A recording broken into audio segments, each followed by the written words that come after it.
Chris, we have a full weekend here. The Orioles are headed to New York. The Blue Jays are taking on the Red Sox. The undefeated Baltimore Ravens are taking on the Oakland Raiders at 1 o'clock on Sunday. And, of course, the Terps are also undefeated and taking on Purdue. We're going to go north of the border. I feel really bad for this guy. He is our Canadian friend who covers the National Football League for Bleacher Report. You can follow his journey out at Brad_Gagnon. That's Gagnon. He has his beautiful girlfriend, Canadian girlfriend here, and she's got a broken heart. He's got a broken heart. You guys are still, you can't get over that Hyun-Soo Kim home run on Wednesday night, right? I mean, that was as dramatic a moment as we've had here in the Oriole Kingdom in a long time. Yeah, with the Toronto Blue Jays, it's not, that they lose, it's really how they lose. I mean, this is a team that at that point had 7 consecutive 1 or 0 earned run performances from starting pitchers and had lost 3 of those games and had blown 3 saves in 4 nights after not only doing that for, over the course of 2 months. Of course, people in Baltimore don't even know what the term blown save means at this point. Yeah, what's that? Can you give me a definition of blown save? We haven't seen one of those in a while. It's been a little while. It's incredible that pretty much an entire season of not having to experience that, and just not even having to fear the ninth inning with a lead. So the one team you don't give up a lead in the top of the ninth to in all baseball history is maybe the Yankees for Mariano Rivera years and the 2016 Baltimore Orioles. So, yeah, if that game goes the opposite way, if the ninth inning and eighth inning go more smooth, it's probably over in terms of getting that home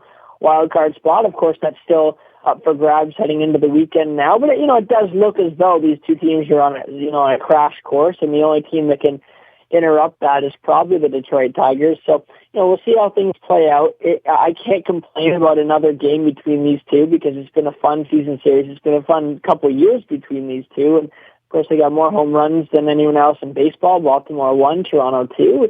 Toronto's got a bit of an edge in the pitching staff, but Baltimore clearly a bit of an edge in the bullpen. So it should be a lot of fun. Well, if that's what it comes down to on Tuesday, I know I will be relieved as an Oriole fan.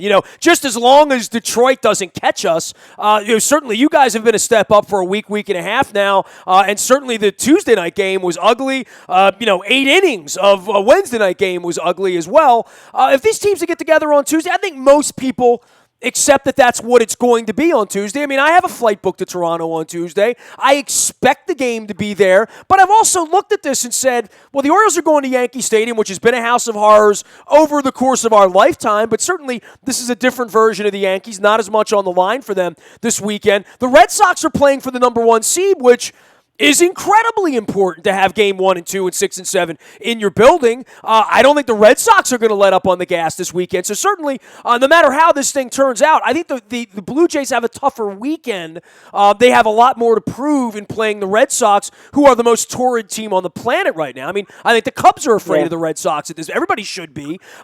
This isn't a foregone conclusion that I'm going to be getting on a plane and playing with Canadian money on Tuesday. Maybe y'all are coming down here and getting your passport stamped.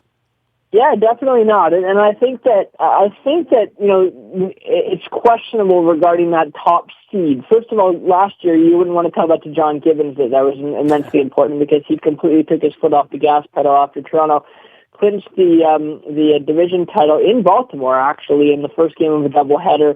The second game of the doubleheader, they put out the B squad, and then the next day they did the same thing. So it's borderline unprecedented to do that in consecutive games, which I thought was a little bit silly. And then they kind of took the final weekend of the season off as well. Ended up, losing the top spot in the league to the Royals by a single game. And then, of course, had to play the Royals on the road in the ALCS and lost the ALCS after losing all 3 games that they played in Kansas City. So I think that, I don't know if I necessarily trust John Farrell to be any more smart with the way he, utilizes the Red Sox lineup over the course of this weekend. I'm sure he will, but at the same time, an argument could be made that you'd rather play the Cleveland Indians and their depleted pitching staff right now than have to play the winner of Toronto, Baltimore, Detroit. And so, Boston might not be overly inspired to get that top seed. Plus, the baseball world just wants a Toronto, Texas ALDS if it can have it, because, of course, that would be just filled with drama considering the history between those two teams. Are you saying there would be an odor to that series? There would be an odor to that series for sure. It would be very, very, very interesting. He is Brad Gagnon. He covers football, believe it or not, up in Toronto for Bleacher Report, but he is a rather large baseball fan and a Blue Jays fan as well. So we're trying to figure out who's going to be rubbing it in on Tuesday. One thing's for sure, one of these teams is going to be gone, right? What's that? I'm the Jason Lackenfora of Toronto, because I think Jason is my mirror image. He covers football also for CBS Sports, and he is an obsessed Baltimore-based football guy who can talk baseball as much as football. Well, I know Jay pretty well, and I know that to be a fact for sure. I've seen his act over at Oriole Park at Camden Yards and walking through the harbor. He's been a foil on my program many, many times, and they were actually from the same part of town. He's Island Town, I'm Dundalk, so we always have a little bit of fun with that. For one of these teams going to be gone on Tuesday night, and both of these teams are flawed, right? I mean, I don't think there's any doubt about that. And it must be shocking to anyone in Toronto to have seen how your offense looked in April and May. It's kind of how our offense has looked in August and September, but worse. I mean, at least some of the guys in your order try to get on base. They can run a little bit. They can take a walk once in a while. This version of the Orioles is the ugliest, bad version of beer league softball. They don't walk, they don't move runners, they don't hit singles, they only hit home runs, they strike out a ton, they don't steal bases, they don't hit triples, they don't hit doubles. I can't think of a more flawed type of approach, and just the fact that they could hit 4 home runs in Toronto on Tuesday if they get that far, and then push it into Texas or push it into Boston or whatever, and Gausman could throw a shutout, and there's no saying that either one of these teams can't win the World Series, which, despite the flaws, and I can give you a million reasons why they can't, but you and I both know they can. They can. Yeah, it's that crazy. That's baseball. You just got to get there. I mean, obviously, we've seen teams win World Series with 83 victories on the course of the season. We've seen teams win World Series at the bat. It happens more so with the arms, but it's one of those situations where you're going to have probably a slugfest Tuesday. Who knows how it's going to go? But Chris Tillman, if he pitches, didn't look overly good against the Blue Jays. And as much as the Toronto rotation's been fantastic the last few weeks, all it takes is one bad start. I mean, that's what kind of bugs me about the wild card game, is that it's open to fluke. And I don't think it's a fluke if Baltimore beats Toronto or Toronto beats Baltimore. But all the trends can sort of go right at the window. But that's more like the NFL, right? I mean, you get one chance, you get one game, you get all your pitchers together, and you get 27 outs. I mean, I don't mind it because it should be punitive. You're a friggin' wild card team. You finished 5th. Yeah. I mean, you finished 5th and you finished 4th, and you get to play a game, and you see who gets to play the real games. I love this format, as a matter of fact, and I love the fact that there's 5 teams fighting for 2 spots on the final weekend. I think that's good. And in the past, it wasn't really punitive at all, because especially considering that they, again, once you're into those final 8 teams, precedent suggests it's pretty close to a toss-up. It is pretty close to a crapshoot. And so, the fact that a team that would finish second in division would have almost an identical chance at winning the World Series as a team that would finish first is kind of silly. So now this one game, at least, I guess, separates those odds from, Boston to Toronto and or Baltimore, which I can't appreciate, but, I guess I'm speaking as a fan of a team that's in the number 1 wild card spot, as tenuously as it is with Baltimore, and they have that tiebreaker with the Orioles. As someone who would say, I would be really nice not to have to play in this game, but everyone who's in the second wild card spot, of course, would love to have the opposite, or is very thankful that it was installed just a few years ago. Brad Gagnon covers the NFL. We're going to get off of the Blue Jays and Orioles. And, dude, we might get together again on Monday or Tuesday. So we'll see how it goes. And I could be north of the border on Tuesday as well, enjoying all that Canada has to offer for at least a few hours. For football, and obviously for the Ravens, you've been writing about this all week, and the Raiders are coming in. There's a lot to prove for the Ravens this weekend to say we're a real 3-0 team, not a team that beat 3 of the dregs of the league, which they did do. And around these parts, And I had a couple football players out on Wednesday night at Greenmount Station on the night that Hyunsu Kim hit the home run, I should say. We discussed Buffalo and Jacksonville and Cleveland for what they are, and a lot of the fans here are, wake me when they beat a real team. Well, this is a real team. This is a 2-1 team. It's a team I think a lot of people believe can win 10 or 11 games. A lot of people believe this team would win the AFC West. They have scuffled defensively. They haven't gotten after the quarterback. They haven't stopped the run. They haven't stopped the pass. But they move the football. This is a really stout test for the Ravens in a game that, quite frankly, Brad, I expect them to win on Sunday. I really do. Interesting. Yeah, I kind of think I'm on the same wavelength as you, and I think that, being at home is always important to the Baltimore Ravens. I think they're one of the most underrated home, dominant home teams of the last decade. Talk about the Ravens' home field advantage. Talk more about Kansas City's and New Orleans' home field advantage in the Superdome and at Arrowhead so often. But not many people mention those. I'm sure you hear it a lot there, but I think nationally and in my case internationally even, you don't hear all the Ravens home field. It's a substantial home field advantage. And against Buffalo, they held them to only 7 points. That's a pretty good offense to start the season. So, as much as, you're right, they haven't played a schedule of teams that are going to go to the playoffs, the Bills are a team that, manhandled the Arizona Cardinals in week 3. I know they weren't good in week 2, but that was on a short rest, and it's a Rex Ryan coach team, so I wouldn't expect them to be good in week 2. But, that Buffalo win's looking better now that we've seen what the Bills can do. And then the Cleveland win, 5-point win against a team like the Browns isn't ideal, but that's a road game in the division. And divisional games are always a little bit tougher. They're very rarely blowouts like you'd expect. And, Jacksonville's a good football team. Jacksonville is a good football team despite their record. So I wouldn't laugh at those first 3 games as much as a lot of people want to. And I would remember that this is a team that almost every single year is in contention aside from last year's kind of blip on the radar. And so, if they're healthy, which they're healthier, and Joe Flacco was able to kind of hang in, there's no reason to think the Ravens won't be right there all season long. And I think that this game against a Raiders team that as good as they've looked on the road, they traveled to win in New Orleans and got the win, and they seem like they've got nothing to lose or an us against the world thing this year. That's scary. They could lose this and still be in good shape at 3-1, and I still think they'd have a good chance against Washington in week 5.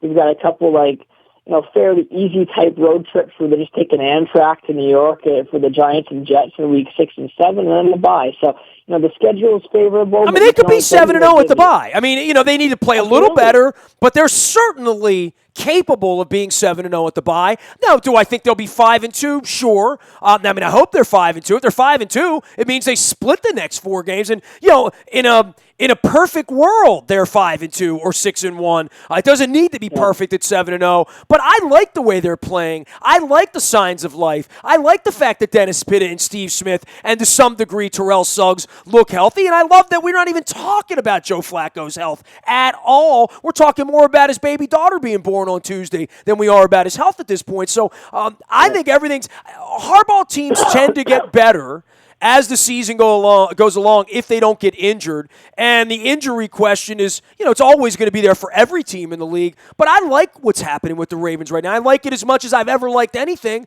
because we haven't had a whole lot of 3-0 to talk about around here. We've had a lot of 2-1. We've had a couple of 1-2s. But, even when you're 2-1, you drop a game and you're like, well, we played Denver, we lost or whatever. Well, we played 2 road games already and won them both. I'm good with that. I'm really good with where the Ravens are right now, and I think they are as well.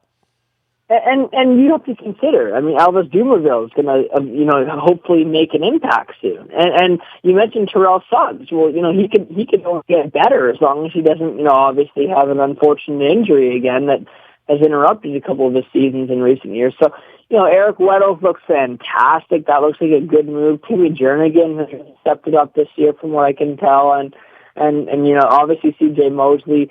It's a good defense. It's a defense that's rebuilt fairly quickly after having a couple of rough years there where it just wasn't quite the Ravens defense. And, they're really making things difficult on their opponents. So I think Joe Flacco benefits greatly from that. I don't say I'm not a Joe Flacco fan, but I do think he's probably lived off that Super Bowl run a little bit in terms of his reputation. And he's had some pretty mediocre seasons in this league, but right now, he's rolling. He's finally got some healthy guys on that offense, and the defense is giving him a lot of support. So, yeah, again, I think there's no reason to think that they won't be in the thick of it in a couple months. See, I know better than if he wins a second Super Bowl that it's going to shut people up about him, because Eli Manning, has done all that. And, no one just places him in the Hall of Fame, and he's always measured against his brother. I guess Flacco's always going to be measured against Roethlisberger or Brady. So, for Flacco, the money's there, right? I mean, he's had that big injury now and had the game taken away from him. He's come back looking, quite frankly, better than ever, in my opinion.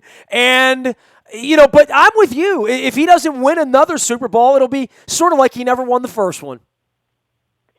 Yeah, I mean, that's true. I mean, I don't know if we'll ever, we won't view him as a Trent Dilfer, because I think we're smarter than that. I think we know that he's got the arm, he's got that ability that Trent Dilfer just didn't quite possess. Trent Dilfer was, somewhat of a game manager, if not maybe the definition this century of a game manager, but and of course wasn't even a starter to start the year. So that Super Bowl, Trent Dilfer winning a Super Bowl will always probably be, unfortunately or fortunately, because I think it's actually somewhat of an ode to how good that Ravens team was, the measuring stick for the ultimate example of a quarterback who just happened to win a Super Bowl and wasn't that good. I think Joe Flacco is better than that.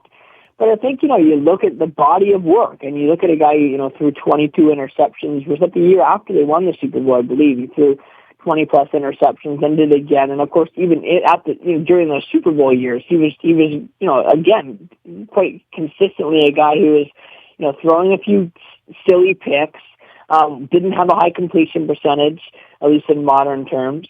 And also did not have a great complement of wide receivers either, right? And not always the greatest protection either, but was clean enough for 8 years to not get hurt, Yeah, they've had a lot of tough luck with injuries in the last half decade for sure. But great quarterbacks, guys that you draft as in the top 10 in the first round. Generally, if they become what they're supposed to be, or something even beyond that, they, look at the Tom Brady's, Peyton Manning's, and Drew Brees and Aaron Rodgers of the world. Generally, they're good no matter what you give them. We've seen terrible offensive lines with those guys, bad running games, bad defenses, and sometimes pretty ragged receiving cores, and yet they've come through. Now, not always. Aaron Rodgers, the last year, without Jordy Nelson, and even now that they're rusty with Nelson coming back, hasn't been himself, and so it does hurt. And when you lose Steve Smith, you lose Brashad Perriman essentially for a year and a half. You lose your running backs, Justin Forsett in last year's case. It hurts, and it has hurt Joe Flacco because he is flawed. He's not quite in the category of some of the guys I just mentioned, which is fine. Most teams don't have that guy, but I think you're right. We're never going to quite view him in that category unless he can win at least a second Super Bowl and probably put together a couple of years that statistically make those fantasy football owners think, I want Joe Flacco in the third round. Well, and part of that are the receivers. Brad Gagnon joining us here from Bleach Report, talking all things NFL from the great city of Toronto, Canada, where the Orioles may or may not be visiting on Tuesday. Time will tell. Brad, last thing for you. Young quarterbacks in this league. I know you've written about this at Bleach Report, and it's been a big story this week. What these young guys from Simeon and Carson Wentz, what these guys are doing right now through a couple of weeks. It's a small, sample size. It's good for the league. I think what's going on in Philadelphia, dare I say, for my dear friend Jimmy Schwartz, I hate the Eagles, that they're doing well, especially when they're beating the Steelers. I like them a lot. That it's good for the game. It's good to have quarterbacks that aren't busts, quarterbacks that actually can go out there and actually do it, as opposed to the long list of Jamarcus Russells and Klinglers and Ryan Leafs and anybody else you want to throw in, Tim Couches, all those guys that never made it. Absolutely. I mean, we don't have a single, bust 3 weeks into the season. And of course, you're not going to deem someone a bust, but no one even ready to say, oh, he's on that track, or, oh, he's got to do more to improve, or he's going to lose his starting job. Literally all of them. If anything, Dak Prescott, people are starting to argue maybe he won't lose his starting job even when Tony Romo's healthy, let alone any sort of push for Mark Sanchez to start games right now, because he's been flawless. Carson Wentz has been more than flawless. He not only hasn't turned the ball over, but he looks like a 10-year veteran. He's drawing comparisons to guys like Peyton Manning and Aaron Rodgers. Trevor Simeon, he's outplaying the heck out of Brock Osweiler, who they they allowed to take $18 million in Houston, and now they look like geniuses for doing so, despite the fact that no one could have predicted this. I mean, I did a piece on Simeon in the offseason. I went out of my way to try to find something positive, and I couldn't. The guy was as bland as can be in college.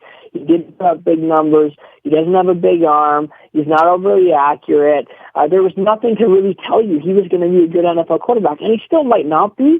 But the fact that thus far in his rookie, basically his rookie season, it's not technically his rookie season, virtually, he's been better than Peyton Manning was for them, better than Brock Osweiler is or was.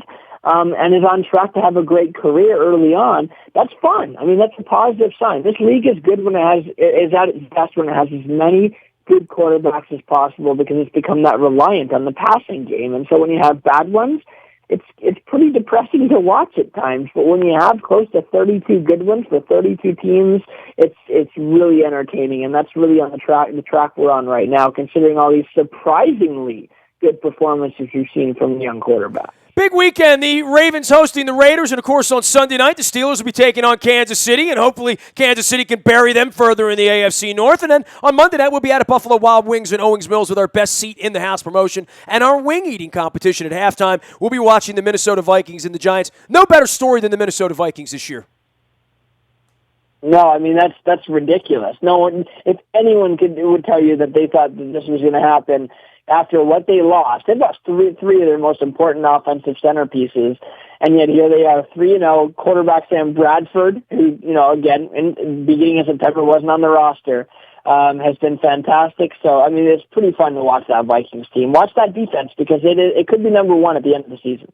Always great having you on. You can follow him from Canada into your mobile device at Brad_Gagnon, Gagnon. He is out on Twitter as well as at BleacherReport.com covering the National Football League. And, hey, don't cry too much when you guys got to get on a plane and come down here on Tuesday now, Brad.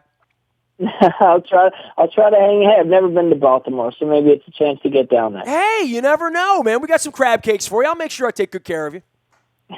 Appreciate you, Brad. Have fun. Thanks, man. You got it, Brad Gagnon, up in the fighting city of Toronto, where they hope to host a game on Tuesday. We'll see. It's going to be a great weekend. Blue Jays taking on the Red Sox, and, of course, the Orioles taking on the Yankees at Yankee Stadium all weekend. Luke and I will be covering that all weekend. We'll be at downtown at the bank, as they say, covering the Raiders and the Ravens all weekend as well. Our social media will be alive. Anything you miss here you can find in the Bahia Toyota Audio Vault 24 hours a day from anywhere in the world on your mobile device by downloading the TuneIn radio app. We come in crystal clear. Our morning newspaper is brought to you by Planet Fitness and arrives in your email inbox at 7 a.m. each and every morning. It's free of charge and powered up by PlanetFitness.com, where it's still $10 a month to get in the best shape of your life. Any breaking news, we're going to have injury reports, roster reports on Sunday morning. That comes to your mobile device first on the WNST text service. That is brought to you by Coons Ford of Security Boulevard. And Dennis Kolatzis will be here next Thursday, driving you home, getting you ready for, hopefully, dare I say,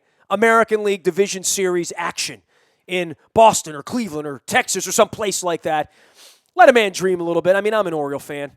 Nasty at WNST.net reaches me. Facebook, Twitter, LinkedIn, Snapchat, Instagram, anywhere the internet is served for you, including live on Facebook Live as well as on our WNSTV YouTube channel. We are WNST.net, AM 1570, and WNST Taos in Baltimore, and we never stop talking Baltimore sports.